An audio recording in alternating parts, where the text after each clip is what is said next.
조혜린 씨가 뭔가 큰 잘못을 한 게 아니냐 그런 말이 좀 있었어요. 네. 그냥 바로 물어볼게요.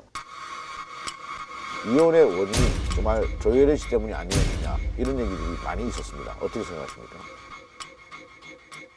저 때문이죠. 예.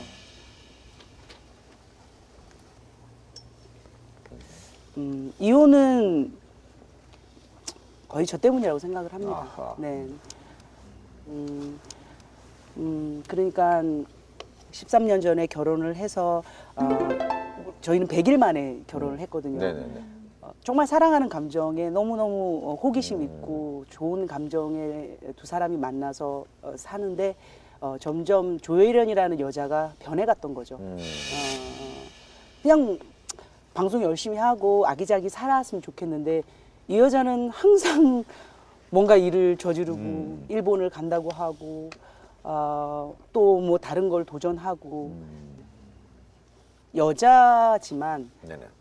남자의 기운을 이렇게 좀 타고 태어나서 에너지가 너무 세요. 그러니까 기가 너무 센 거죠. 그래서 그런 저를 보면서 남편이 상당히 부담스러워한 그런 부분도 있습니다. 네. 네. 근데 한간에는 그런 여러 가지 얘기가 있더라고요. 네네네. 그러니까 정말 매일매일 싸웠다.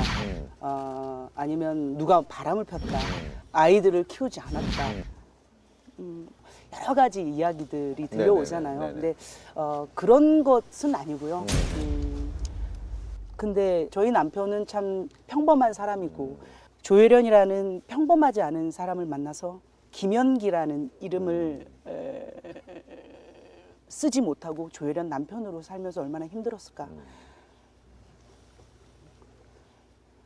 사실은 나라는 사람을 만나지 않았다면 참 평범하고 이쁜 아내를 만나서 지금도 잘 살 텐데 라는 생각을 하죠. 네. 예. 그래서 참 이혼을 결정하고 그런 생각을 했어요. 처음에는 왜 저 사람 만났을까라는 생각도 들고 밉다라는 생각도 들었어요. 근데 한 몇 개월이 지나고 이렇게 세월이 흐르다 보니까 참 미안하다라는 생각이 들고 지금도 너무너무 마음이 아파요. 그래요. 그러면 사실 뭐 부부 사이의 일은 사실 부부밖에 몰라요. 그렇잖아요, 그죠? 그거 누구도 모르는데. 근데 그 막상 그 공식적으로 이혼이 발표됐을 때 많은 분들이 깜짝 놀랐단 말이에요. 심지어 뭐 매주 녹화하고 있는 저희들도 몰랐어요. 근데 갑자기 이렇게 큰일이 일어난 겁니까?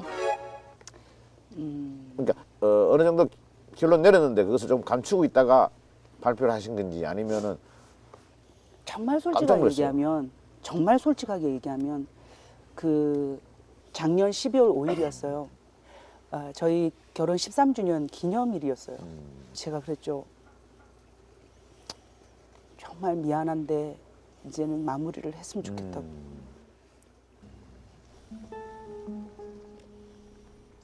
그 생각을 하기까지 정말로 많은 고민을 했고 결혼을 시작한 날 마무리를 해야 되겠다라는 생각을 했죠. 근데 저는 13년 동안 살면서 한 번도 이혼해라는 말을 안 했거든요. 이혼해 끝내 이런 말이 쉽게 나오면 그게 그냥 마치 버릇처럼 될까봐 한 번도 이야기를 하지 않았기 때문에 아마 충격이었을 거예요. 그래서 왜 지금 그 이야기를 하느냐라고 해서 제가 조목조목 이야기를 했죠. 이렇게 좀 그전에는 좀 각방도 쓰고 의견이 충돌될 때는 좀 대화도 안 하고 전화도 안 하고 그런 과정들이 있었으니까 당신을 위해서도 안 되겠고 나를 위해서도 안 되겠다. 그래서 그때 이혼을 처음 얘기했고 4개월 뒤에 이혼을 한 겁니다. 뭐 이렇게 특별한 뭐 결정적인 사건이 있은 게 아니고 오랜 세월 동안 쌓였던 모든 것들이 네. 한순간에 이렇게 그런 것을 결정하게 되었군요. 이유에 대해서는 사실은 자세하게 말씀을 드리긴 그래요. 그렇죠, 그렇죠. 왜냐하면 남편의 입장이고 네네네네. 상대방에게도 예의가 아니고 저에게도 예의가 아니라고 네네. 생각이 들어요. 근데 이야기를 하자면 다른 의견이 있는 거예요. 제가 정말 괜찮다라고 생각.